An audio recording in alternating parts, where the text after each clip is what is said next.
I think it's live. You know the drill, guys. I have to spend a good 5 minutes wondering if this is working before it actually gets into the good stuff. Okay. Everyone's saying, where is it? It's not working. It's not working. Why isn't it working? That's what everyone's saying. Saying they're late. It's working. You good. Thanks, Sierra. Okay. All right. So I'm so excited. Okay. I've been wanting to do this for a while. I did a live stream where, oh no, it's choppy. Are you serious? Last time I tried to do a live stream, it was like the choppiest of the chops. Everyone was mad at me. Is it super choppy? Please tell me if it's super choppy, y'all. All I'm seeing is that it's working. So hopefully it's just working, but on my screen, it's like, I look like a robot. So I don't know if this is working for you guys. But I think it's fine. Okay, so anyway, I'm wanting to do a live stream right now because I did a live stream a couple weeks ago when Haters Back Off came out on Netflix, and watched episode 1 with you guys live and told you like secrets behind the scenes and stuff of the show.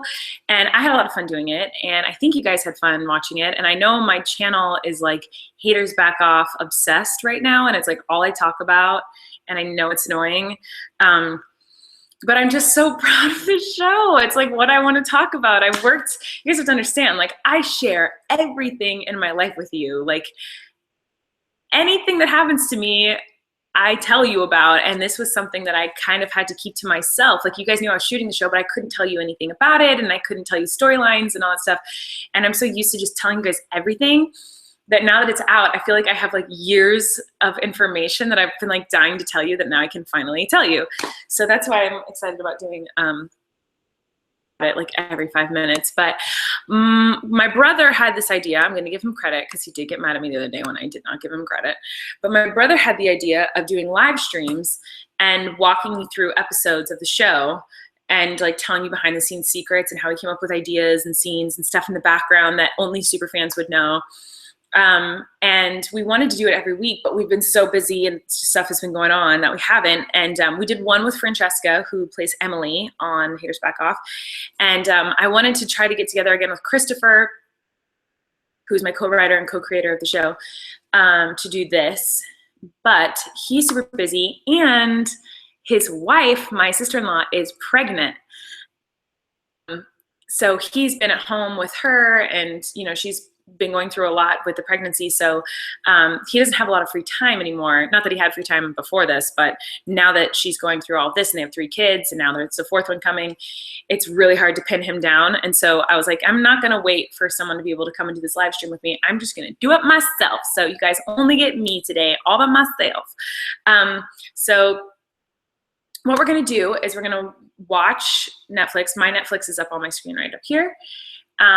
You guys won't be able to see my screen. So on your computers or on your televisions, pull up Netflix and get Haters Back Off queued up. And we're gonna watch episode 2 together. And how it works is like you push play and it'll tell you when to pause it, and I tell you secrets and behind the scenes things and little treats that are just for super fans and stuff like that. So and that sounds really boring to you, you can turn this off. If that sounds like something that might be interesting to you, you can hang out and watch. So I'm gonna queue up my television to Haters Back Off. H-A-T. Oh my God! Every time I do, I used to always go, oh my God, that's my face. It's still weird. It's still so weird. Can I just tell you guys that it is weird to be on Netflix and to see my face? It is so crazy and mind-blowing, and so there's no word to describe how it feels. Like I feel girl in the freaking world, like that this has happened and that my show is on Netflix. It just blows my mind. Okay, sorry, I'm just so like, I don't know, it's just crazy. It's crazy. Okay, So I'm going to episode 2. So, okay, first little tidbit of information for you. When you go to episode 2, Netflix, the picture that they used for episode 2, not in character at all. And I don't know why they use this picture. It kind of drives me crazy, but I don't care because I love Netflix, so it's fine. But I'm not in character. You can see my face. Like, I'm not making the Miranda face. I'm just Colleen, like, sitting there. Steve. But Francesca doesn't have her glasses on because she's, whenever in between takes, she put her glasses on her head so they hurt her eyes. So and Francesca does wear glasses in real life, but those ones, for some reason, she didn't like to have on unless we were filming the scene. So her glasses are on her head. Her feet are on an apple box, which is like a thing that you use on a set to like make someone stand a little higher or for the cameraman to sit on. I think he was sitting, we were shooting the scene with Keith when this picture was taken behind the scenes, and where her feet are, coffee table was. And so we couldn't fit the coffee table because the cameras were going to get up close in our faces. So that is an apple box that is not supposed to be on this picture. And Angela has a thumbs up. She's just not in character at all. And she's holding her iPhone. And this show is supposed to take place right when Miranda first uploaded her first video. So it was before iPhones. The picture they chose for episode 2, like, makes me crazy. But it's okay. It's fine. Okay. So I have episode 2 ready to go. We're gonna start playing it in a second, but first I wanna look at some of your tweets. So hashtag haters back off episode 2 party. It goes EP 2 party. Haters back off EP 2 party. And I'm gonna read some tweets first, and then we will watch the episode. Jacqueline at Colleen S. Babe said, can't they change it? They probably can, but honestly, like, it's one of those things that nobody would notice except for me. And so amazing. Like, I'm not saying that just because my show is on Netflix. Like, truly, Netflix is such an incredible group of people to work with. I adore that company, and everyone there is so nice and has been so accommodating to how picky I've been with everything. Like, I've been the most annoying person to work with because I'm so picky about every little thing. And they've been so sweet and wonderful and accommodating that I feel like that's something that's like, I can let it go. It's not a big deal. It's just a picture that like doesn't, but no one else has said anything. No one's noticed except for me. So it's not worth bringing up, but I'm sure they would change it if I asked. Netflix is amazing. At Colleen's Flannel said, which episode took the longest to film? Well, we shot the show kind of weird. We didn't shoot it like, we shoot episode 1, now we're shooting episode 2, and now we're shooting episode 3. We did the show, we did block shooting, which means episodes in a chunk. So like for the first 2 weeks or 3 weeks of shooting, we did the first 3 episodes all in one chunk. So basically every single grocery store scene with Bethany at the grocery store, we shot all of those scenes in one day. All of the scenes of me and Patrick outside eating those popsicles shot in 2 days. So like in one day, like my first day of shooting, the first day on set was the grocery store. The second day on set was the scenes with the popsicle sticks outside the front of the house. And in that one day, I changed my outfit 4 times, because we did a scene from episode 1, a scene from episode 3,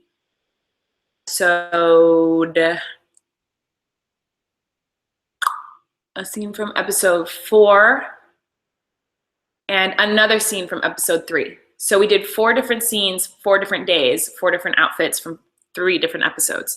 So your mind is so confused. Like the way we shot the show, it's cheaper and it just makes more sense to be like, oh, we're in front of the house in 6 episodes, so let's shoot all those scenes in one day so we don't have to keep going back to the house 6 different times. For all of you, but fine. So anyway, there wasn't like one episode that was like, this took forever to shoot. It was like they kind of all took the same amount of time. The scenes that took the longest to shoot though, so whenever you have extras, it just takes a lot longer. Like all that jazz in episode 4 stage, that took a really long time to shoot, and we were slipping and sliding and falling. And what else took a long time to shoot? know, it didn't matter. I loved it all so much. Lacey said, I love how detail-oriented you are, such a mom. You know, normally I'm not super detail-oriented. Normally in life, like I don't care like about details and things being perfect. Like I'm not a perfectionist. I just don't really care about most things, but this show I just cared so much about, and I cared about it because of you guys. Like there's things that you guys have caught in the show that I didn't even catch. Like you guys know Miranda so well that to me, I was like, we can't just let these things fly. Like we need to, you know, explain where Miranda's last name came from, and it has to make sense. And like, I was just so particular. I was like, well, we need to put this prop in the background because I used it in this video, blah, blah. Anyway. Okay, I'm gonna read one more tweet and then I'm gonna watch. Oh, Sam at Colleen B is great. Said, did you like my fish and Uncle Jim pics? Yes, they're incredible. Okay, so Sam for Halloween dressed up a picture of you and your friend dressed like Uncle Jim and the fish that he taped to the tank. And it was incredible. I screenshotted it and I texted to the cast. It was like, oh my God, look at this. So anytime anyone dresses up like someone in the cast, we have a group chat, the entire cast. We talk like every day. We're like constant, we're all like besties. I love them so much. But yeah, I sent them the picture. Make sure you can see this. Wait, my screen's not working though. My screen. Because, wait, I'm so confused. Oh, I'm on Psycho Soprano, not on Colleen Vlogs. Oops. Oh, okay, so I said, I showed the picture of you as Uncle Jim and the fish, and I said, oh my gosh, these girls dressed up like Uncle Jim and the dead fish he taped to the tank, I'm dead. And Angela said, holy crap, amazing. And Franny said, found my new costume, guys, and Eric put a heart in a fishy, and Steve little smiled. So like, I showed it to everybody, and they're all super excited. Anytime you guys do anything cool like that, like any Mirandic videos that are edited together, pictures, or anything you guys draw, we all like send it to each other. It's all really, really exciting for us. So thank you for everyone who's been like a super fan and has been sending us artwork, or like you guys dress up like us, because we all talk about it. Like we're all so excited and constantly looking at your tweets and stuff. So okay, let's start this episode. So go to episode 2, how this is gonna work. Like I said, if you're new, we're gonna watch episode 2 of Haters Back Off together right now.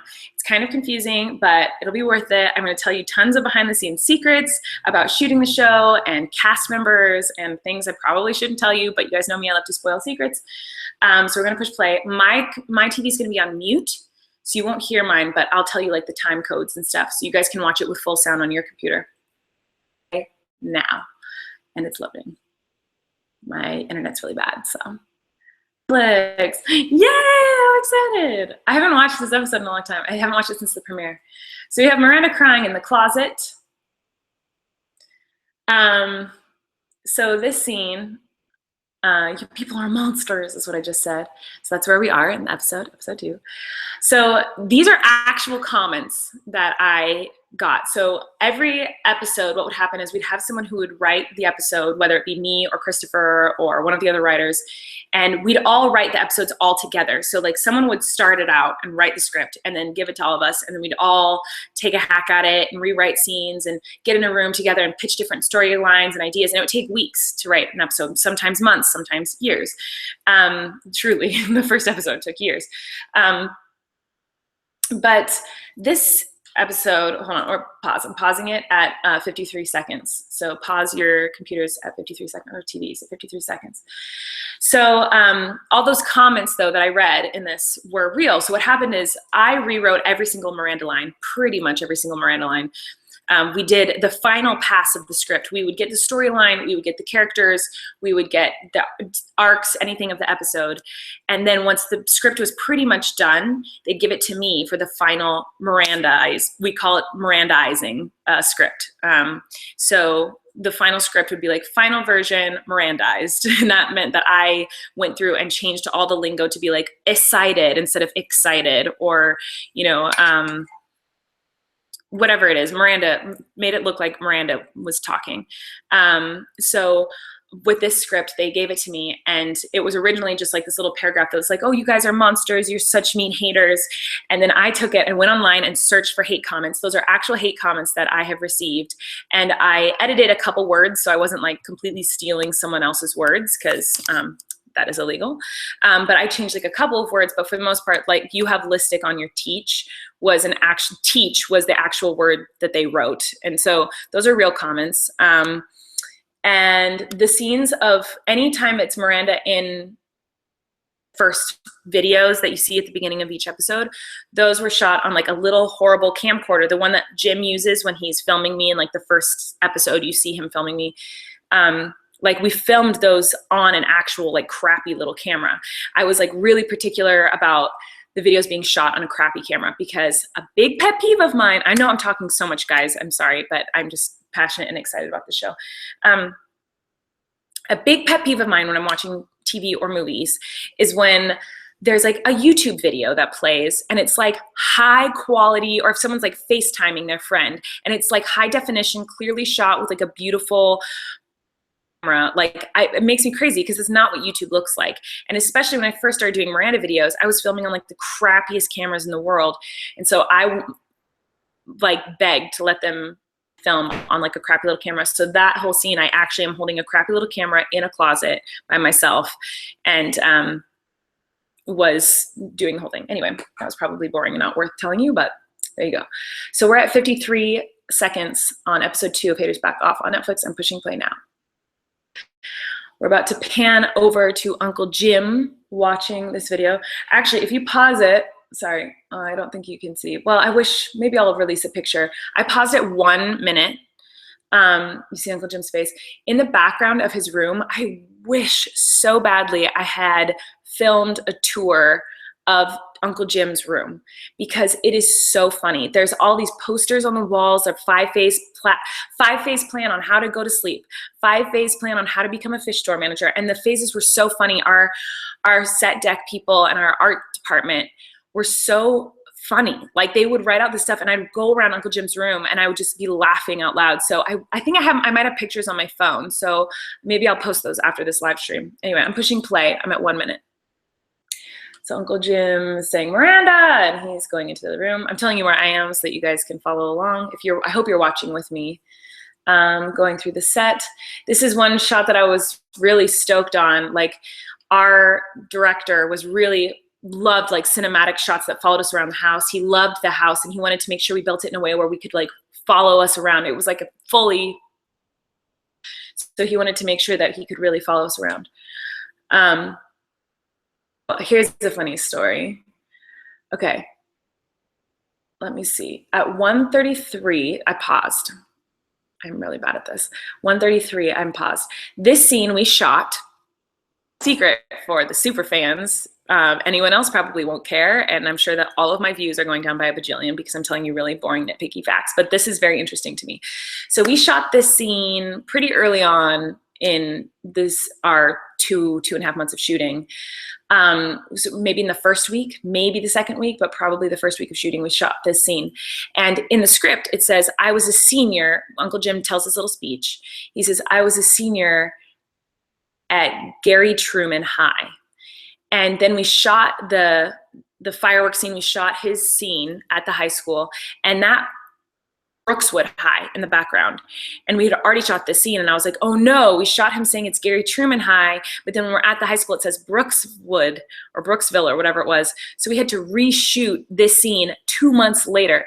So if you look closely, if you're watching right now, I'm at 1 minute and 33 seconds. Look at Steve's hair and his mustache are a certain length. And then in a second, you'll see that his hair is like an inch longer, his mustache is longer because it had been 2 months since we shot the scene and we had to reshoot that one line. So you will notice that in a second. So I'm pushing play at 1:33, 34. He's saying Miranda. I'm gonna tell you a story about a guy who gave up on his dreams too. That's where we're at right now. So look at his hair right now. It cuts to me. Is longer and his mustache is longer. This was shot 2 months after the scene prior. So I always thought that was weird. And in the editing room, I was like, everyone's gonna notice his hair is longer because it's been 2 months, his hair has grown out for 2 months. No one noticed, obviously. That was just me who noticed, but anyway. So now Jim is at the high school in his color guard outfit. These extras are all so good. I think all the extras that were cast were so amazing. The costumes are great. The hair looks great. I was very impressed. This scene of him in the locker room where he's getting his baton, dance. This was shot the last day of shooting. We are at the high school. He's going out to do his color guard routine. This was a really fun day to shoot. We shot the scene of me and Emily at basically any high school scene in the whole show was shot this day. And Steve, I'm gonna pause it because I'm a rebel. Okay, so I'm paused at 2 minutes and 47 seconds. I'm gonna show you guys something. Anyone? So you guys will be the first. Videos, okay. So Steve, before we started filming, had to learn how to do color guard dancing, or ribbon dancing, that's the word I'm looking for. So I have footage of him learning the dance. That's Steve, and that's his teacher. She was amazing. So he had rehearsals for color guard.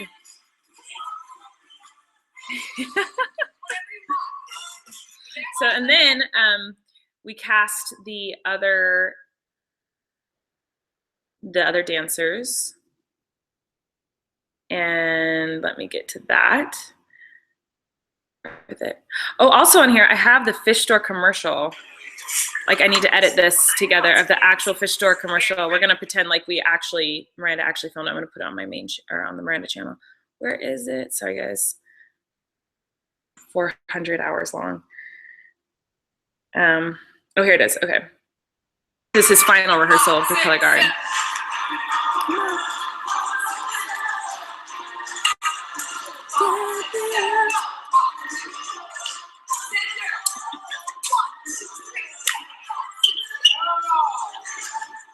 So there's so much going on set. So like that rehearsal was going on at the church. So the church scenes in episode 2 that we'll see later, shooting those, and in between acting in those scenes and then changing and then producing, we'd go and watch rehearsals for color guard, and then we go to the costume trailer and pick out costumes for the next. It was like the craziest experience doing the show. I've never experienced anything like it. It was insane. Anyway, sorry, I'm talking way too much. So I'm at 2 minutes and 47 seconds, and I'm pushing play now. His ribbon dance. See, it says Brookswood Bobcats in the back above his head. So when we shot this, I was like, oh no, now we have to change what he says. He says, but originally he said Gary Truman High in the living room in that scene with Miranda, and so we had to change it. So I love this scene, all his dancing. We have so much footage of him. Like, he did this color guard, like ribbon dancing for hours that day. And he was so tired, but he's such a good sport. Like, he just did it over and over and over and over again. He's making us laugh so hard. It was hard to pick. He was so hysterical in every single shot. So there are the fireworks. She's great. The extras are so freaking good. I love everyone that was cast. So those fireworks are not actually happening. That was all added later. Great too. So they're all running around Uncle Jim, and he's got the fireworks happening. I have footage of that too, actually. I'm going to show you. So I'm pausing it. We're at 3 minutes and 59 seconds. Sorry, guys. I told you this is going to be long and boring, and you're just going to have to deal.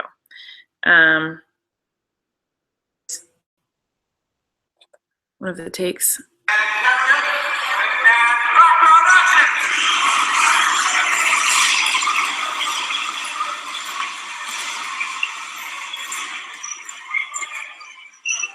That's Andrew, our director. So everyone just ran around for like hours. They were all so tired. And it was hot in there. There was no air conditioning. It was like 100 degrees. I don't know why I'm showing you this. It's really boring. He was like improving the funniest stuff. You can't hear it. We didn't use any of it. But he was like calling people out by name. He was like, Sarah, Tim. I think I shot like the actual chaos in this one, so you can actually see. Did I? Hold on, let me see. Not really. I'm sorry, I don't know why I made you guys watch that. Okay, 3 minutes and 59 seconds, pushing play now. So he is screaming, don't leave, I haven't finished now. He just got tackled. So, and then you're gonna notice the difference. Okay, so here, when it pulls back, and that was the last time. See, his hair is short and his mustache is short. And so his hair, just notice his hair and his mustache. Oh, by the way, this scene after this line is pretty much improv. Steve and I always improv together on set. He's one of the funniest people I've ever known in my life. Like, no one makes me laugh harder. So I say, okay, I promise, I'll never join the color guard. And then the rest, basically, of the scene is complete improvisation. So we were just, went on and on and on. I was like, what are you talking about? I don't know what you're talking about. And they didn't stop us. We just kept going. But I do want to tell you one thing that's my favorite. At the very beginning. Okay, so look at his hair and his mustache. Now it's long again.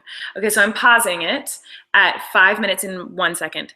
So this part where he goes, okay, listen, 6 or whatever, and I was a senior at Brookswood High, and the camera pans past him. That was not supposed to happen, but our cameramen were just incredible. Like, I loved our cameramen so much, Andy and Andrew. And Andy was shooting that day, who used to be an Olympic skier. Anyway, Andy was shooting, and we were improving, going back and forth, and he's like, okay, listen. And he started telling the story again, which was not in the script. He just started doing it. And the cameraman started to pan, like he knew, like he was like improving with us, basically. It's like, you don't just have the actors who need to be paying attention and acting and improving. Like, the cameramen are basically like another actor on set. And so anyway, it was so genius of him to pan in. I think it's really funny. Anyway, I'm pushing play. I'm at 5:01 on episode 2 of Haters Back Off on Netflix, and I'm pushing play now. Okay, so I'm a senior at Brookswood High, panning past his face, and his hair is an inch longer than it was the scene before. So Netflix original series. Oh, by the way, on all those pictures and stuff on the Haters Back Off, some of the art department did it, but also Corey did it, and Corey and I drew a lot of the artwork in the opening sequence.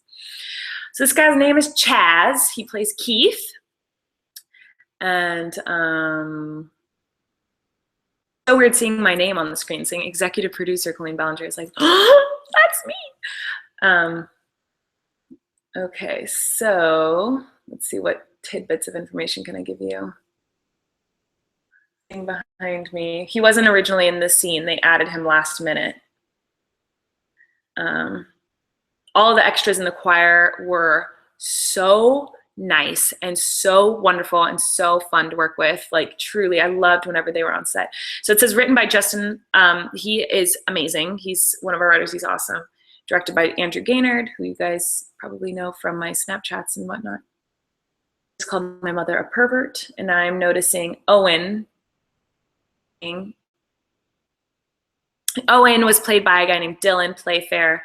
Super, super sweet guy, like really, really nice, an interesting person, but he was really, really sweet and really fun to work with. He was nice, even though he plays kind of a jerk in the show. So Bethany just came out of the church. She's talking to Keith. I'm trying to think of any like secrets I can tell you about in this scene. She's talking about her fibromyalgia. Secrets about the scene, so I'm just gonna let it go. Other than Bethany is a goddess. I almost said God and then changed it to goddess. She's a goddess and she's hilarious and perfect, and I wish I was Angela Kinsey because she's amazing. Reviews of our show are like either I love it or I hate it, and the reviews that love it are like, Angela Kinsey is the queen of the universe, and I'm like, yes, I agree, she's perfect. So he's inviting her to singles nights. Bible bingo. I'm pausing at 7:20. So I'm at 7:20 right now. So the singles night at the church was inspired by singles nights at my church growing up. So I grew up at church and in church. Often I was very active in church. And so a lot of the stories from this church experience are pulled from my childhood. And that was something I remember going to church every week and hearing about singles night that was happening and having like Bible themed things at every event. So they turned everything into a Bible thing. So Bible bingo or speed praying, all that stuff. Some people were like, oh, you're making fun of the church. I'm like, no, I'm not. I'm literally just doing what was at my church growing up. So it was not meant to poke fun at all. It's just how it was for me growing up. And I'm trying to stay as authentic and as true to as possible. So I'm getting a little choked by my choker. Okay, so I'm pushing play. I'm at 7:20. I'm pushing play. It's scene I want to tell you guys about right here. So if you pause at 7:24, I am licking an Oreo. If you look at my sweatshirt, I love that I'm pointing so you guys can see what I'm pointing at. But if you look at my sweatshirt at 7 minutes and 24 seconds, there is white powder all over it. There's white powder on my jacket. There's white powder in my hair. Because originally what the scene was I took a huge bite of a powdered donut. There's a pile of powdered donuts on the table. And I took a huge bite of a powdered donut, and then an old man is like standing next to me. Actually, the old man from the audition scenes in episode 4, he was there. And I go, what? No jelly? What a freaking ripoff, as Miranda. And I spit powdered sugar everywhere, like a big cloud of powdered sugar puffs out all over the old man, all over me, all over the table. And that was originally what this scene was, where I'm licking the Oreo. But we couldn't get the powdered sugar to cooperate. So the first time there wasn't enough powdered sugar on it. And then we got more powdered sugar, but it wasn't soft enough. It wasn't sifted enough. So they put sifted powdered sugar on it all. And then it still wasn't coming out. I was trying to blow it off. So I was like, what? No jelly? What a rip off. Like that. Like I was trying, like, what? Like trying to blow it off so it would puff out. And it just wasn't working. And it was obvious that I was trying to blow the powdered sugar off the donut. And it took forever. Like it took like an hour to try to get this stupid powdered sugar donut bit to work. And it just wasn't funny and it wasn't working.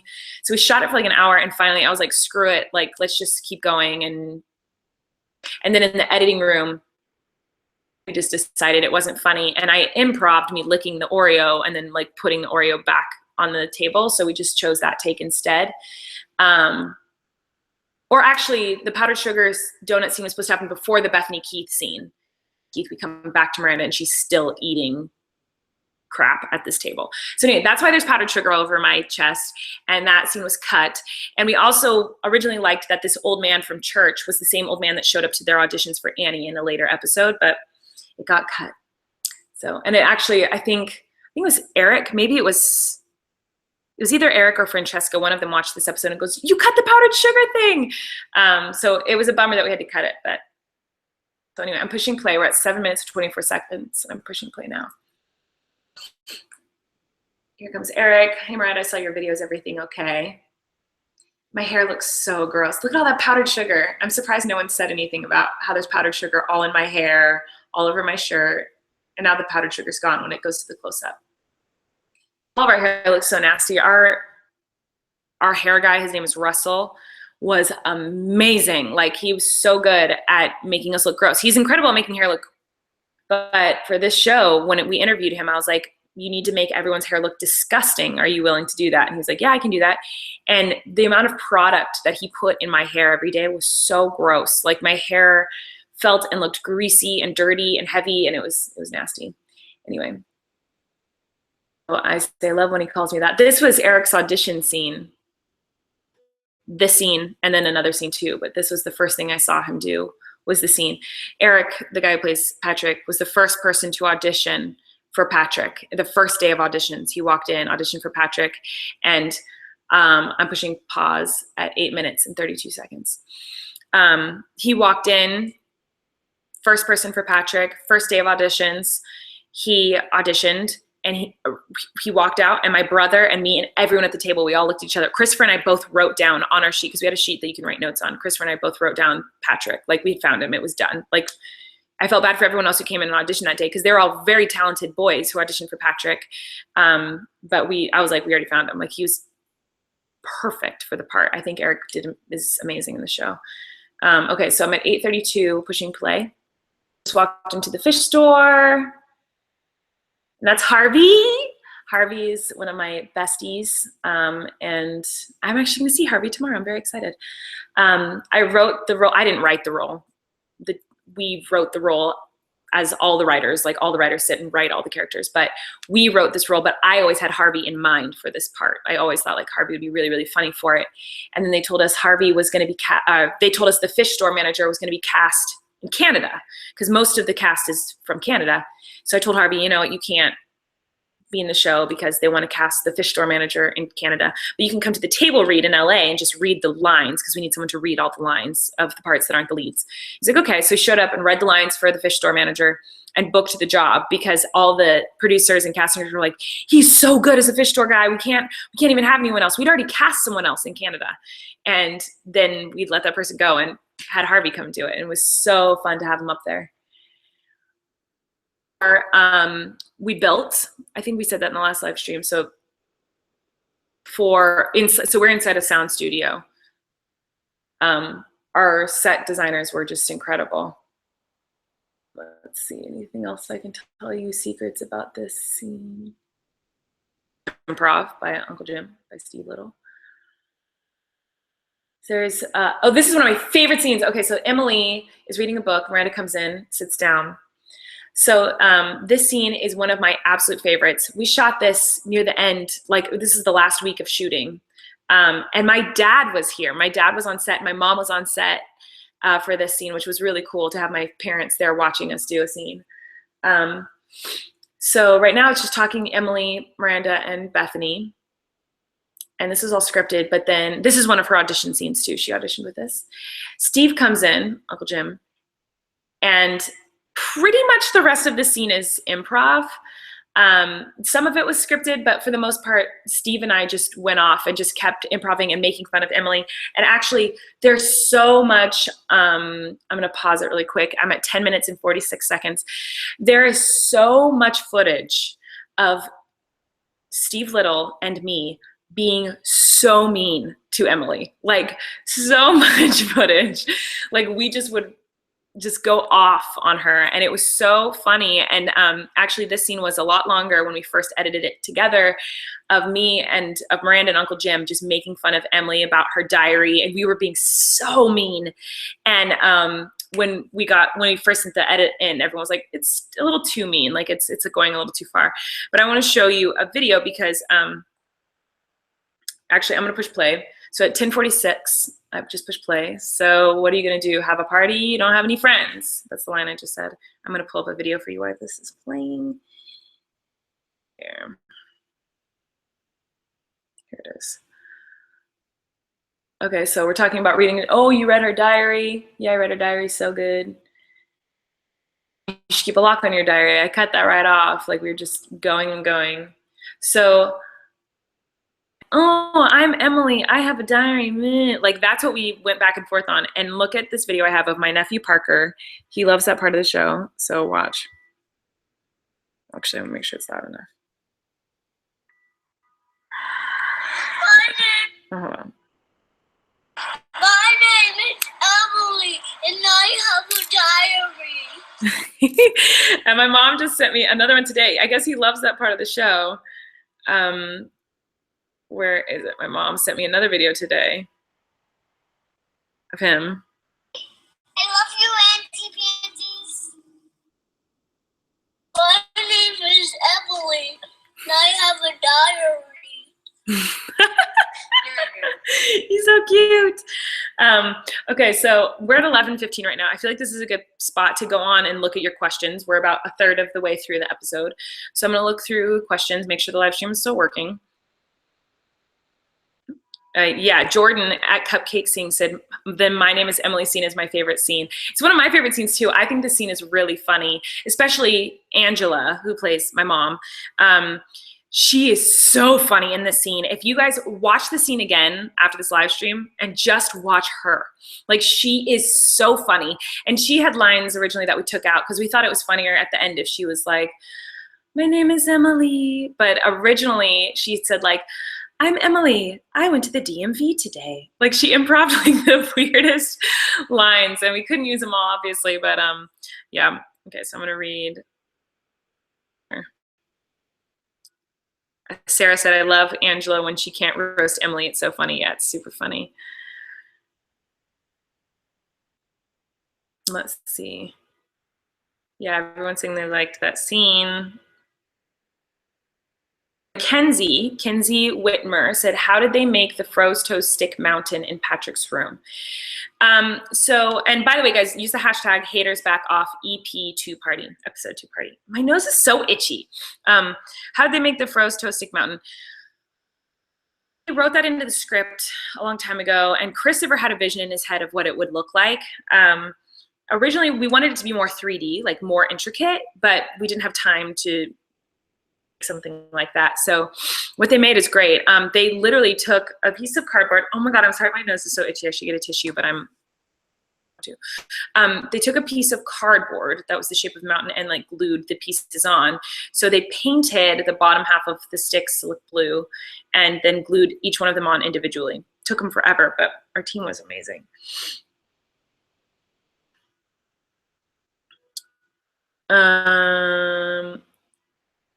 Said, how did Fran react when you guys did the My Name is Emily scene? Well, first of all, she does not like that. You can call her whatever you want. But she did tell me once, she's like, not Fran. My name is not Fran. And I was like, oh, sorry, Francesca. But she was not mean about it. She's lovely. But anyway, how did she react? She would do great. You see, she reacted basically how you see her reacting. I mean, she's just kind of like annoyed with us and walked out. She's fine. Like she laughed. Like whenever they yelled cut, she'd come in laughing. She's a good sport. Katie Tellez said, how much of the improv was actually in the show and how much was cut out?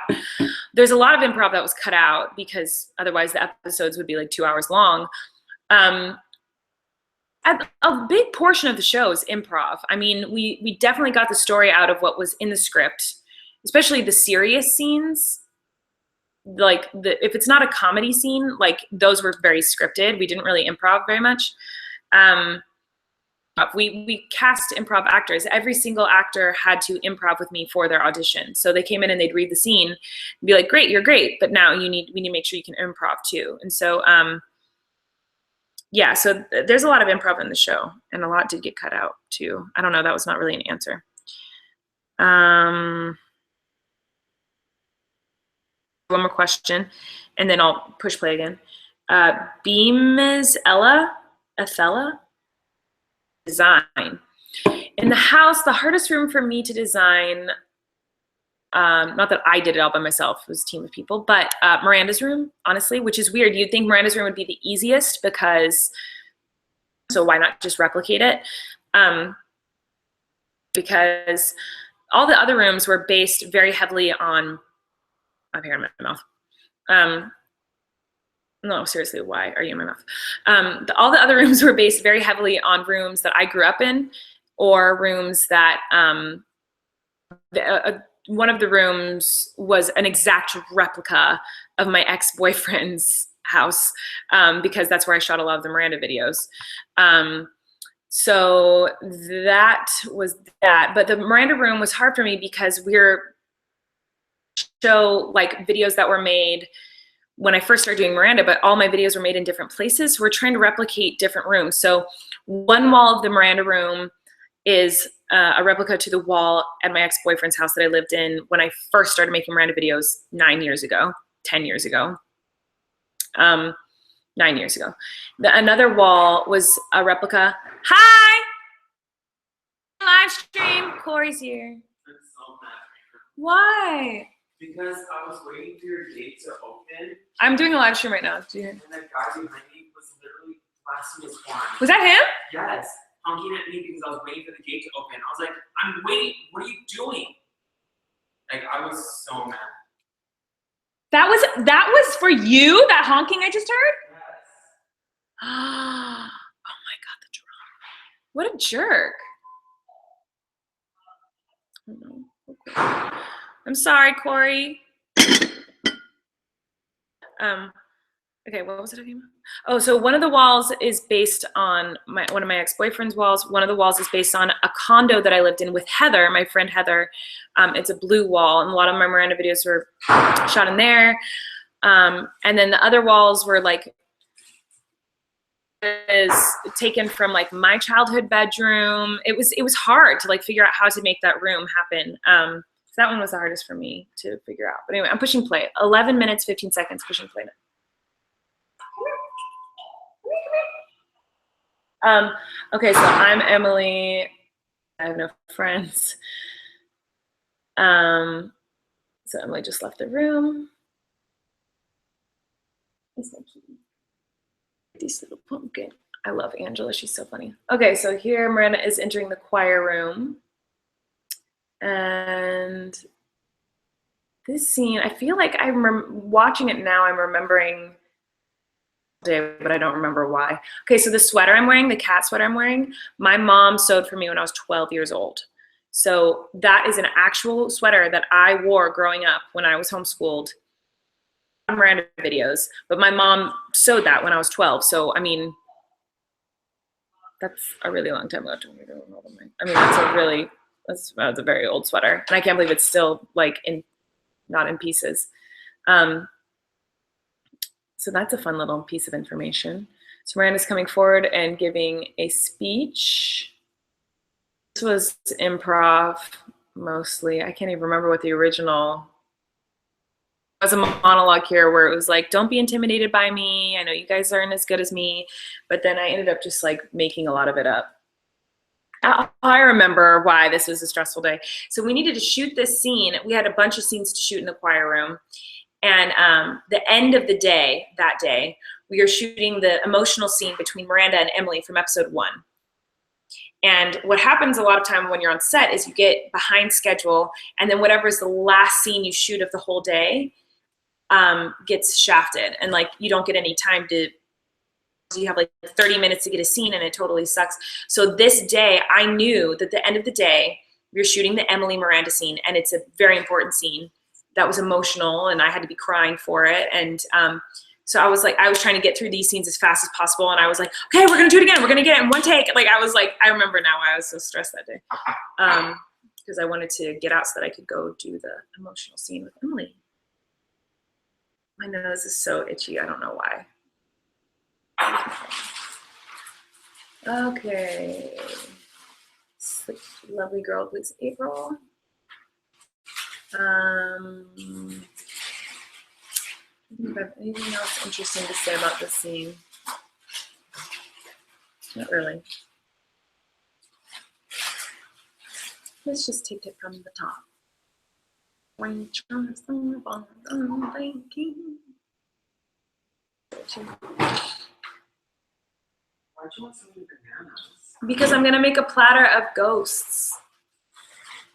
So Uncle Jim is outside the house doing the baton. So if you look at the, I'm pausing it right now at 14 minutes and 15 seconds.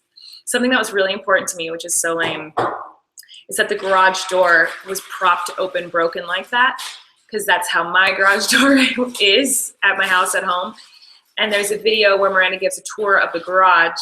Unfortunately, the tour of the garage video, the door is like a yellowy color, like the color of the shutters on the house. And this garage door is brown or blackish, which kind of bugs me. But the house is so perfect. I love this house. But anyway, we requested that the door be like propped open a little bit like that. And what's funny is all my friends who came to the premiere that were like my childhood friends would laugh hysterically at this. Like they're like, oh my God, you propped the garage door open just like it is at your house. Which is so funny. I didn't think anyone would notice it. Anyway, I'm pushing play at 14 minutes, 15 seconds. And all the bushes that Jim jumps into were not there. We added all those bushes. None of those are at that house. Emily, working from home today, he says.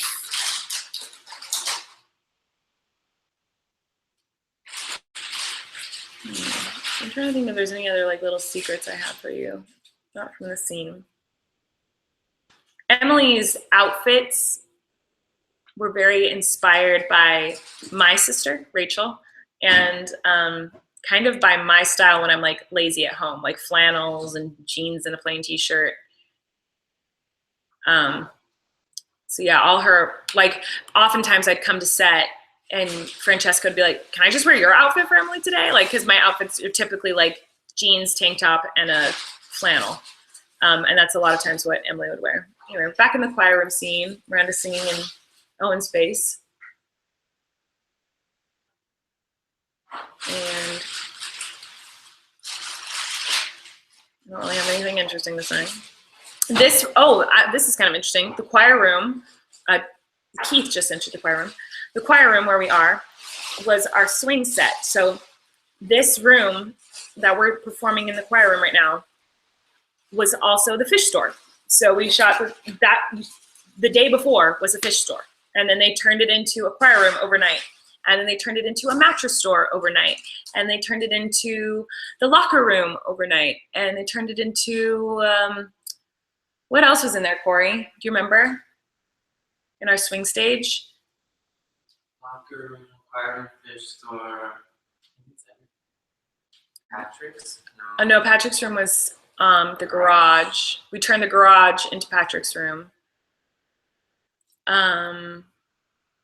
So originally there was a bunch of lines in the choir room that we cut, but there were a bunch of lines from all the different choir members who were saying like, I'm gonna pause it.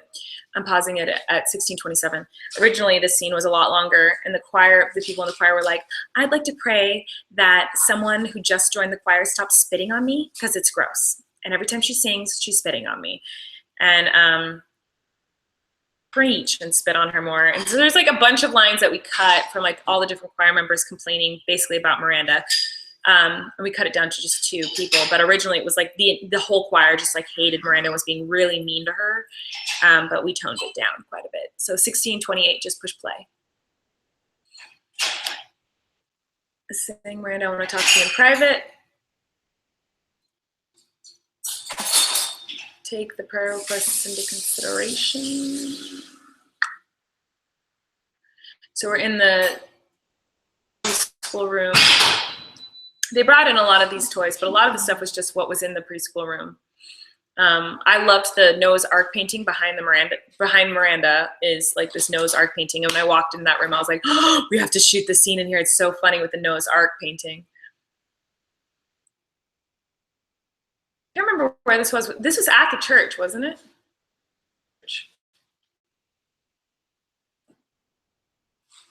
I can't remember. It might have been somewhere else.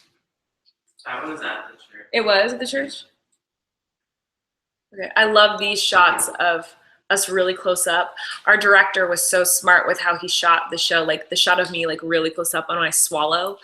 I just have never looked uglier, and I'm so happy with it. When we interviewed Andrew Gaynard, our director, I was like, you have to make me look as ugly as possible. He was like, I have an idea. And he showed me how to like shoot someone really close up with a wide lens, and how it kind of distorts your face and makes you look like you're coming through the screen and just looks super weird. And I love it. I think it looks super good. It kicks the doll and runs out of the preschool room. Oh, Emily's at home. I love this scene. Eric comes in, is looking for Miranda or Patrick. I think they're great in this scene, like both of them, when he says, I want to talk to him. So one thing that's interesting is this show, we wanted everything to look really dull. So like when we were color correcting the show, which means you go in and you like change colors to be exactly how you wanted it, we dulled down everything. So like the yellow blanket on the couch next to Emily is like a bright neon yellow, and we dulled it down to like an ugly, and the chair behind Emily too, like everything basically in the house was brighter colors, and we had to dim them and dull them, desaturate everything in color correction. So here's Bethany trying on the ugliest dress I've ever seen in my life. Angela is so funny in this scene. I was not here when they shot this scene. This was one of the, like, there's like 2 scenes I wasn't there for when they shot them. And this is one of them, because I was flying to the Kennedy Center, a Miranda show. So I had to leave set, and I was like near tears. I was so upset that I had to leave set. I was really sad. Okay. Practice with their conversation cards. If you notice throughout the season 2, Angela's hair changes, because Angela's naturally like has light hair. And she dyed her hair dark brown for the show. But her hair, since it's naturally lighter, it lightened so quickly. So by the end of the season, her hair looks almost like red instead of dark brown. Hey. Emily's listening to her. cards in the bathroom. So this was in one take. The original script, Emily did not go with Bethany to singles night. Emily stayed home. And take. That's not easy to do. And they did it all in one take. This whole scene is very cool. But anyway, yeah, Emily wanted the house to herself. So I'm going to pause it. It's at 20 minutes and 12 seconds. So in the scene with the diary, Emily goes, so you're all going to be gone, so I'll have the house to myself. And Miranda goes, what are you going to do? Have a party? You don't have any friends. That's because in the original script we wrote, party at the house, because all the family was going to be gone. And so she's encouraging her mom to go to singles night, get her out of the house. And then Patrick's there. There's a deleted scene that we have that we took out where Patrick is waiting after Bethany leaves. Emily encourages Patrick to go after Miranda. And then when Miranda comes home from the choir because she got kicked out, Emily encouraged Miranda to go back to the choir and try to win Owen back. And then Patrick didn't know what to do. So Emily encouraged Patrick to go to singles night and go after her. And Uncle Jim came home and she encouraged Uncle Jim to go sell his car to get money. Like, she just keeps trying to get everyone out of the house in the original script. But we didn't like it because we didn't want to see Emily by herself at the house. We wanted to see her interacting with the family. And we thought the idea of having her at singles night with her mom would have been a lot more entertaining and funny than just having Emily just trying to get everyone out of the house. And she also seemed like too mean. And Emily's not supposed to be a mean character. So yeah, that's why we changed it. But all the episodes went through a lot. Like, all the episodes through the first draft, through the final draft is nothing like the first draft of any of the episodes. But that originally had a totally different storyline. So at 20 minutes, I'm pushing play now. Sorry. And Emily goes, Mom, wait up. But originally, she ran into Patrick first, and we cut that scene. So here is Uncle Jim getting out of his Camaro, or Fiero. He's gonna sell some stuff out of his car. This guy was great. He's a good sport. Steve is such a crazy improver and just is so funny. This guy was really good at not laughing. He broke once. You are so cute. You're just the cutest little muffin. Pussycat. Eat that trash. Why don't you step into my office? I love. Originally, there's a line in here where Steve says, would you like this nice Aztecian shirt? And that was not in the script. The original script was, would you like this nice Hawaiian patterned shirt? But that is not a Hawaiian patterned shirt, so we changed the line. And they actually went through everything in that box. Like, he picked up everything, and Steve said something funny about every single thing. It was hard to pick, talk about. I love Steve Little so much. Nice Aztecian shirt. I'm trying to remember what else we shot this day. I think this was church stuff. So I have a lot of memories in this car. Money from him and runs away. That was him. When he says, no take backs, and runs away, that was improv. And he ran all the way down the street. His pants are falling off. We just were laughing. We're like, where is he going? What's he doing? Like, that was totally improv. So this is a scene I shot right before on a plane to go to the center. I'm going to pause it really quick. So we're at 22 minutes and 19 seconds. Corey would talk to him and say, I'm going to get a water. So I'm really thirsty. Tell them about your day. So anyways, we're at 22 minutes and 19 seconds. And in this scene, Patrick had a lot of angst. Right before he was in the bathroom for about an hour or two, just concentrating on his role, getting into the mood. He took some water and splashed it on his face so he looks flushed and sweaty. Then he walked onto set, and he always is in character. Oh, I'm not even. That's true. Corey's not cooking. And he's always in character, so he's always like John Malkovich-ing it. Because I don't know if John Malkovich does that. But so like he's like going on set like twitching like a madman because his Patrick did that. Can you open this? He's very somber. Eric really was like in character. Like it was crazy. He did it less, I feel like, later in the season, and I think maybe it was because he was just so in character. He knew the character so well that he didn't need to do as much to get into character. But the first day on set with him, where he was riding the bicycle and we're doing popsicle scenes, before the director would yell action, I'd like turn to him to be like, so for lunch, do you want to, and like start to talk to him, and he'd be like, character and be thinking and kind of talking to himself. I was like, oh, like he really prepares before each scene. It was cool to watch. Eric's a hard worker. He's a hard worker. He's a very good actor. Christopher explains it perfectly, my brother. He's like, Eric is one of those actors where he could say it and make you believe it. Like, because sometimes as an actor, you read lines and it's like not written well. And like someone like me, like I'm not a good enough actor to make a badly written line sound believable. Like I can't do that. If it's a poorly written line, it's gonna sound bad. Eric could you could tell him to say like, or make sense the plot or the story. Yeah, like he can deliver anything. So like you could tell him to say like he's wearing a dragon shirt. He could be like, this dragon is the love of my life, and I want to eat carrots for dinner. And he could like say that and make you cry or make you laugh. Like he's whatever you want from him as an actor, like he'll do it. He's an incredible actor. I learned a lot from him on set. Okay. So this scene, right before I got on a plane to go to Washington, D.C.,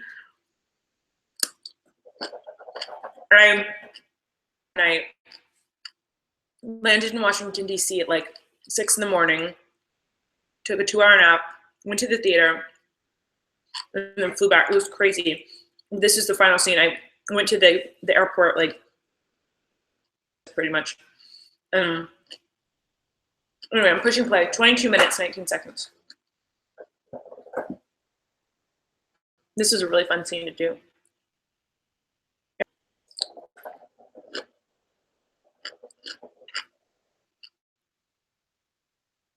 This was his audition scene. If you watch, I posted yesterday on this channel of to their auditions. This was his audition with me. Actor came in and had an audition, and then if we liked them, they'd have a chemistry read with me, which means they would act with me to see if like we worked well together. And Eric and I had a chemistry read to see if we had any chemistry. And it went really well. He's so good.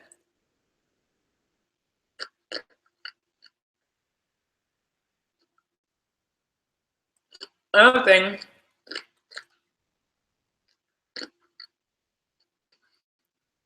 it's 20 seconds. Something that's really hard to do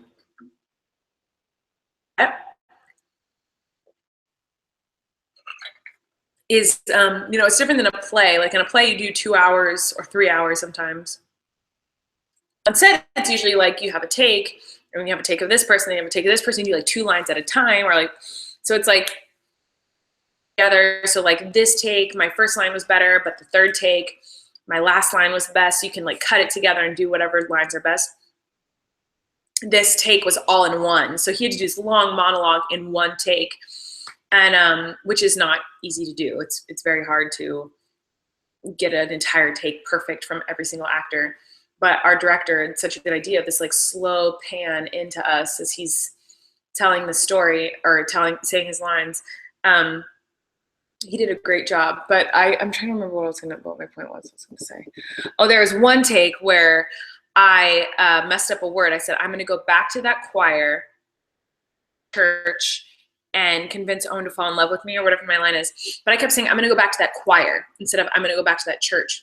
And so the script person who's in charge of the script to make sure we're saying the right things came into me and said, hey, Colleen, you keep saying I'm going to go back to that choir instead of I'm going to go back to that church. And I was like, oh, shoot, I'm sorry. So we did the scene again. He did his whole long monologue. The camera's panning in. We have this chemistry. We're looking at each other like, are we going to kiss? What's going on? And Miranda says, you're right, Patrick.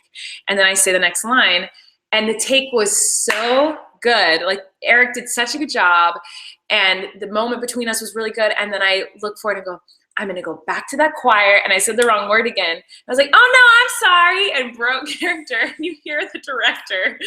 He's like, and he said this bad word. He's like, damn it, Colleen. Like, he was so mad at me. And I was like, I'm so sorry.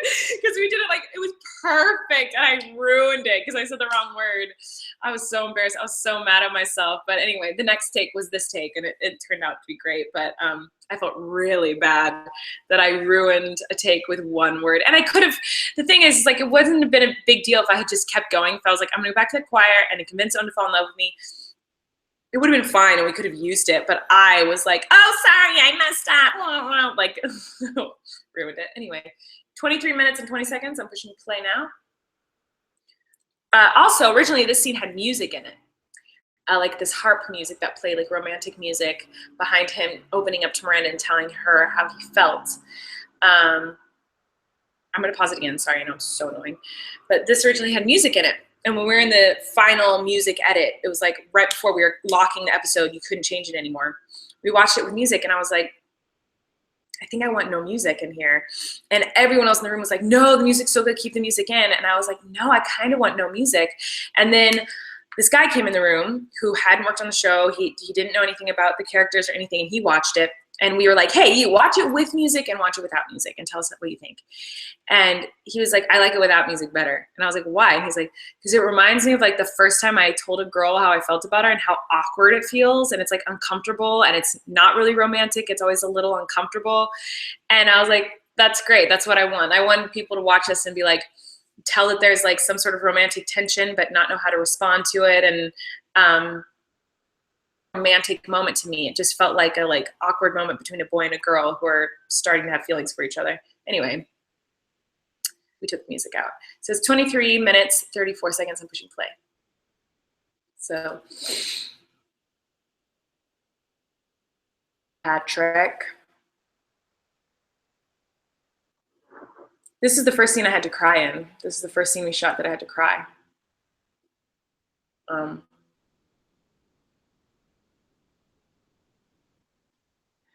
Okay, so Emily and Bethany are walking into the church holding pinkies, which is so cute. I love this whole scene, the singles night. There originally were tons of extras in this scene, and I was like, cut, no, stop. And we went in and took I'd say 70% of the extras we made leave. Because I wanted it to look like there's nobody there, and it was super lame. Actually, I want a Snickers. Alrighty, so she pulls out their speed praying behind them. She's reading her conversation cards. Your fat ass cat is like so excited you're eating. Crazy. He's gonna come get you. So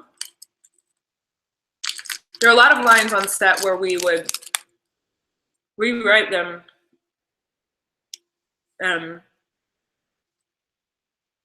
Let me pause it. Sorry. 24 minutes, 56 seconds. And that line where he says, you have your mother's eyes and her weak posture. I love this story because it's a good example of just like how it is to be on set.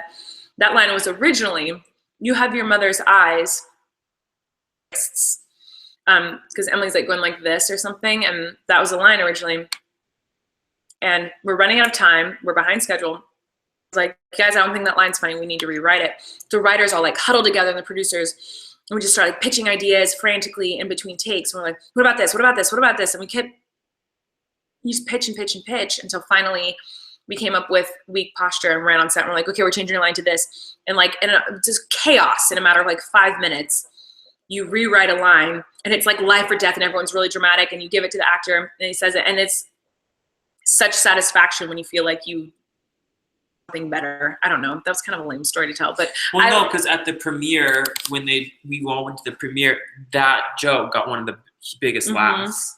So it was cool that like it was such a last minute thing that Colleen called it and like was like, hey, this isn't working, and it had such a great payoff because a lot of people thought it was funny. 24 minutes, 56 seconds, pushing play now. I think Francesca does a great job in this scene. She's really funny. They're drinking the blood of Christ. So Bethany's wearing that ugly jacket because her dress is an ugly dress, but Angela Kinsey has a banging body. Like, she's one of the hottest women I've ever seen in my life. And she was wearing this hideous dress, but you could see that she had like this cute cinched little waist and nice boobies and like hips and a butt. And she just looked like sexy in this hideous dress. And we didn't have another dress to put her into, so we just put an ugly jacket on her. So this scene of Patrick, when he goes in his room and he's like stressed, was not in the script, and it wasn't in the episode. And we shot this, I'm pausing it, at 25 minutes, 40 seconds. We shot this scene the last day of shooting.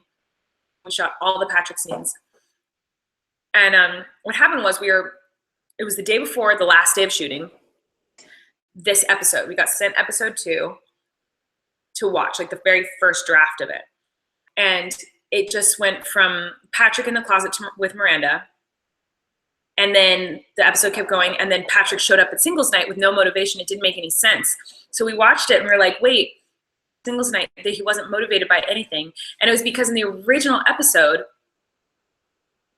Emily encouraged Patrick to go to singles night. And we cut that storyline of Emily trying to get everyone out of the house. So it didn't make any sense, like why Patrick all of a sudden was at singles night. He had no motivation. So we needed to show him to go to singles night, because otherwise the story didn't make any sense.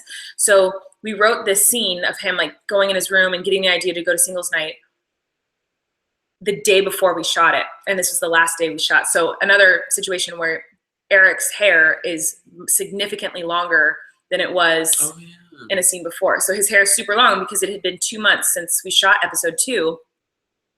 And yeah, so anyway. Okay, so we're at 25 minutes and 40 seconds in play. So he's getting the idea to get his suit. This is the last day.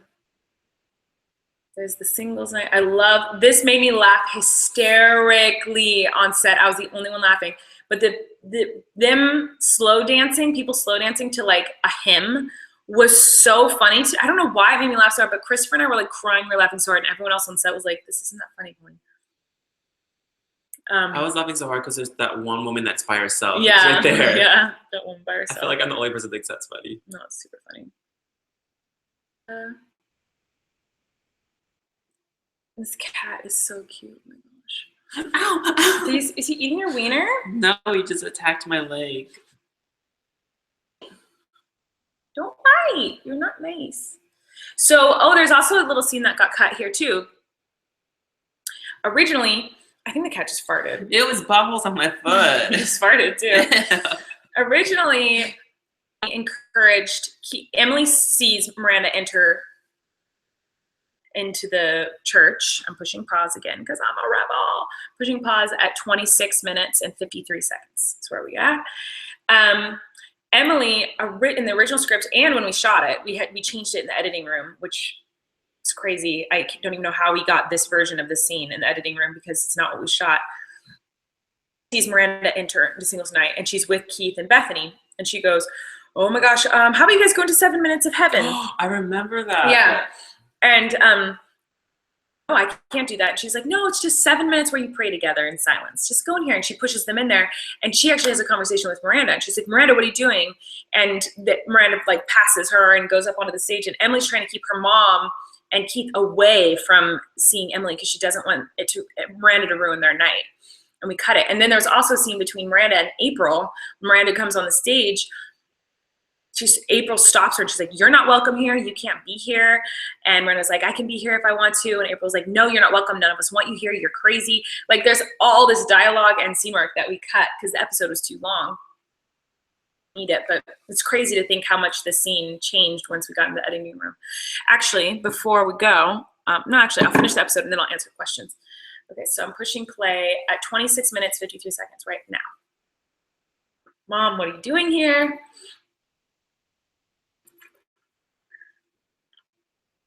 Now the choir.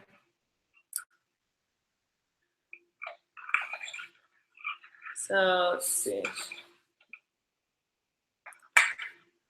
I'm trying to think if there's any other things I want to tell you guys about in this scene. There's a lot more talk from the choir being like, you're crazy, you're an insane person. Oh, and originally when Miranda walked into the, I was like hitting on people. Like, do you remember that? I was like hitting on all the different guys I saw until I saw Owen. And I was like, oh, but I was like going around to like randos and like,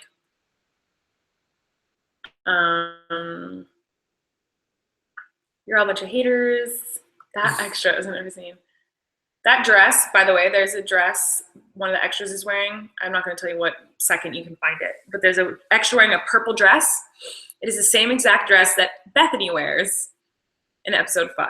At the beginning of episode 5. Yeah, there's an extra in it. Isn't that crazy? Yeah, I noticed that when we were editing. I was like, wearing Bethany's dress. There's Patrick coming in with... and he sees Miranda walk away. This breaks my heart. Look how good of an actor he is. Good.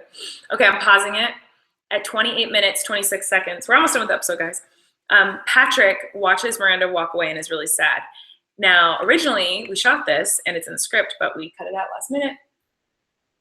A woman comes up to Patrick and goes, well, aren't you a tall drink of water? I remember that too. Yeah, I cut it. This like old lady hitting on him, and then the end of the episode, like there's a bunch of old ladies around him. That would have been cute. Yeah, but we wanted to focus on him being sad about Miranda. We didn't want to make a joke out of it because we really wanted to show like was, and it also was confusing to have like in the next episode him be so sad when he goes to Miranda gives her a popsicle at the beginning of episode 3, if like it ended with him like with the gaggle of girls around him. Well, he still could have been like somber and sad, but just with the old ladies. Yeah, it just wasn't as funny as we were hoping it would be. So anyway, 28 minutes, 26 seconds, pushing play now.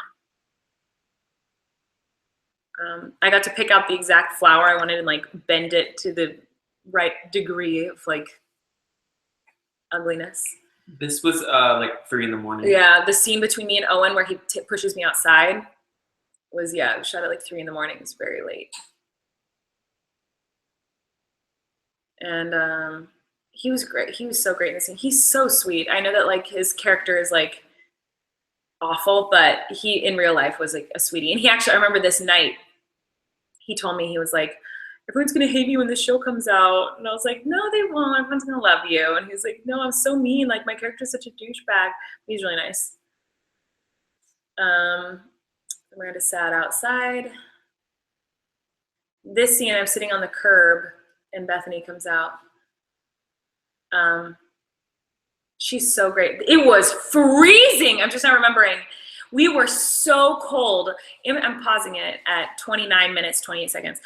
I was so cold. It was the middle of the night. We'd been shooting all day long. We were so tired. And we, in between takes, we had like coats on us and hot teas. They were just trying to warm up. It was freezing outside. But Angela did such a great job. This was our first like serious scene together. And she was so wonderful to work with. I feel like a lot happened this day. It was like we shot so much because we were at the church for one day. We shot the scene where we shot all the funeral stuff, like all the funerals, right? It was all one, or was it 2 days? Wasn't that like 2 different churches? I feel like there was, I don't know. It's a lot. We shot all the funeral stuff, all the church stuff, the foyer of the funeral, the foyer with the donuts and with the Oreos and with Bethany and Keith. And then Miranda's, like this, the speech at the funeral, Emily singing at the funeral, everything at the casket. Like we shot so much stuff. Like it was crazy. So this is the end of the day. We were exhausted to death. And she did such a good job in this scene. She auditioned with this scene too, actually. I pushed play, 29:29. She tries to hug me. I'm going away from her. Freezing. I'm trying to think if there's anything to tell you. When we were trying to shoot the scene, I remember that, and that was really frustrating. We like in the middle of the scene, we both were like, "Hey, can you guys stop talking? We're trying to do an emotional scene." That was so weird. I think everyone's just so tired. all the EPs had like, all the executive producers had like heaters all by them. Everyone was like covered in heaters and jackets, and Bethany and Angela and I are like freezing to death. It was so cold. But it was like that nothing would stop me. Oh, Miranda, get an idea and run away. Around. Thanks, Mom. I love this little scene. I think it's sweet. This is probably the corniest scene in the whole season, but I like it a lot. Like, maybe. Oh, there! I do have a little secret. Actually, I'm rewinding because I just remembered something. Play. I wonder if you can even notice it. So I rewound to the beginning of the scene. Pause. So if you look, minutes and 21 seconds. This is the wide shot. So when you shoot a show, you shoot it in a wide, and then you shoot it in close-ups of each person's face. Then you shoot a two-shot, which is where you can see both of them. You shoot like an over shoulder. You shoot all these different angles. So this is, the first shot we did was a wide shot. We shot the wide shot, and then to change to a new type of shot, you have to change all the lighting, change the location of the cameras, and it takes like 20 minutes to shoot it, at least, to set it up. Wide shot, we shot it. And then they set up the next shot, and it was a close-up on us, and Angela goes, wrist guard. And we had already shot the wide, and we didn't have any more time to go back and reshoot it. So in this shot of the wide at 29:21, she's wearing a black wrist guard. She's wearing the leopard print. Oops. It's 29:21, so I'm pushing play. Yeah, she's wearing the black one. No one would ever notice. Wrist guard trying to hug me. Oh my God, it's so obvious that she's wearing the black one. Oh, it kills me. I forgot about that. So upset. It wasn't her fault. It was, you know, props and costumes are supposed to catch those things, but there's so much going on that day. Everyone was so tired, like you're bound to forget something, and no one's noticed it. To a wide, really, at all. I'm watching the whole scene again to see if you see the leopard print. Forgot about that. I remember I was so sad on set. I was like, no, and I was like, we have to reshoot the wide. And they're like, we don't have time to reshoot the wide. Start the rest of the scene.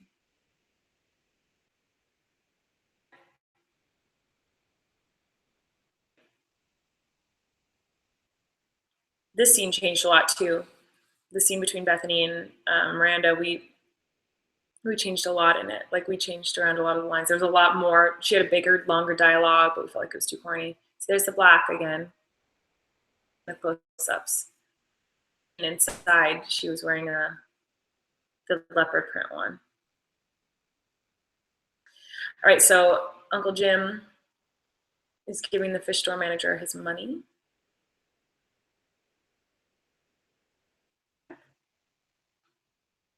Oh, here's something that bugs me. If you look behind Uncle Jim on the door, the fish sign that says that the store is open or closed, it says, right now, what's pointed at us, it says open, which means on the other side it says it's closed. Why would the store be closed? And he was able to come in, and I noticed it when we were done shooting. I was like, did this say closed the whole time? And they're like, oh, oops. And I was like, but these are like little things that no one would ever notice. Okay, so 30:55, I forgot to tell you I paused. 30:55, just push play. The floaters. Uncle Jim, I'm going back on the, oh, I have a secret here. Okay, push play, a pause. 31:04.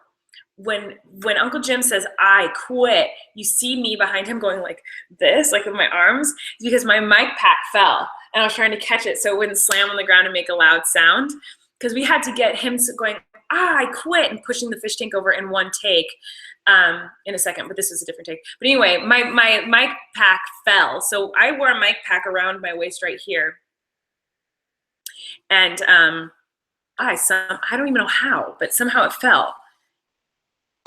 At 31 and 4 seconds, you see me kind of like going like this. And it's because my mic pack fell and almost slammed on the ground. I caught it by the wire, and I like, you'd see my face being like trying to stay in character, trying not to ruin the tape. But anyway, I quit, and then he smashes the fish tank. He had to do that in one take.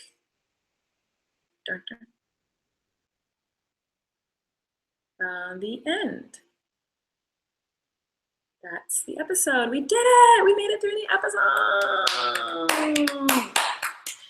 So hopefully for the other episodes, I'll have other other cast members with me. I was a cast member. I know. I wanted to watch episode 4 with you. Will you watch Oh. episode 4 with me? Not right now, but like for live stream because I'm doing them in order. Because Corey's in episode 4.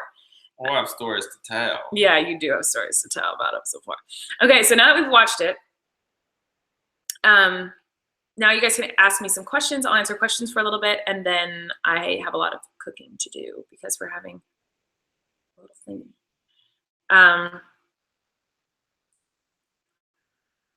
Adam said, was the last scene difficult to film, like screaming as Miranda? Because sis, that's just you screaming. It wasn't hard to film. It was me screaming, but like it was an emotional scene, and there's a fine line between like acting as me and acting as Miranda, because you've never really seen Miranda be serious. And so it was hard for me to figure out how to scream as Miranda without it being like, I didn't want that scene to be funny. I wanted that scene to be sad. And so that final scene with Bethany in episode 8, when I'm screaming at her, it is very me. And actually, I remember Christopher coming into me after we'd done it like 4 or 5 times, and he said, you need to do it more Miranda, like do another take where it's more Miranda-y. And so we kind of mixed together takes of when I did it very Miranda-y and when I did it more serious to get a good mixture. But because we really wanted people to be touched and saddened by that scene. And if we too much like Miranda, like I don't think it would have had the same effect. Like I wanted people to feel sad. And so if I'm like, go, no, that's all you're gonna say. Mom, that's all you have to say. Mom, that's my line where I'm screaming the most. My cat just fell. But if I did that as Miranda, I was like, no, Mom, Mom. Like if I had done it like that, like it wouldn't have been sad. It would have been like hilarious and weird, and you wouldn't have felt bad for Miranda or for Bethany. So I needed to do it to yeah, I don't know. I tried to take myself out of Miranda in that moment. And I mean, I was still thinking like Miranda, but I don't know. I was trying to, I don't know, evoke emotion, and that's what came out.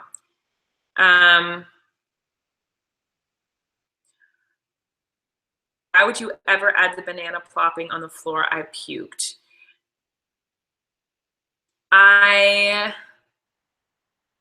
We wrote the banana, me eating the banana in episode 5. We wrote like a week before we shot it. Like it was, we wrote it in like whenever we shot it. And actually I wrote that in. And the other writers were like, why would you write another scene of you eating? Like you get sick every day on set because of all the gross food you have to eat. But I just think Miranda eating is funny. And actually the first take of it, I ate the banana like it was a banana like this, and I went, and it looked so bad. It looked so foul. Like they were like, Christopher came up to me, he's like, we have to get the banana. It looks so gross. And then Christopher finally came up with the idea to break it in half and eat it, which I'm glad I did. Let's see. Queens said, are we gonna meet Miranda's dad soon? I don't know.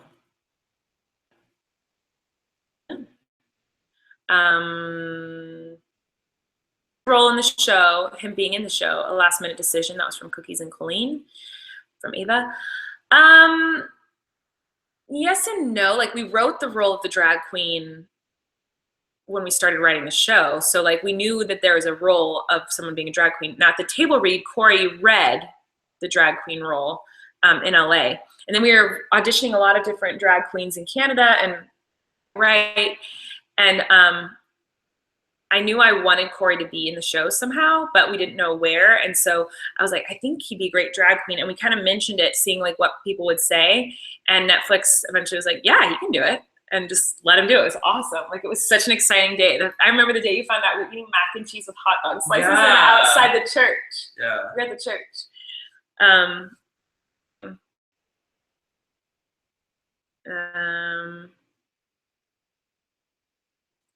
Janice said, when are you going to show us the bloopers?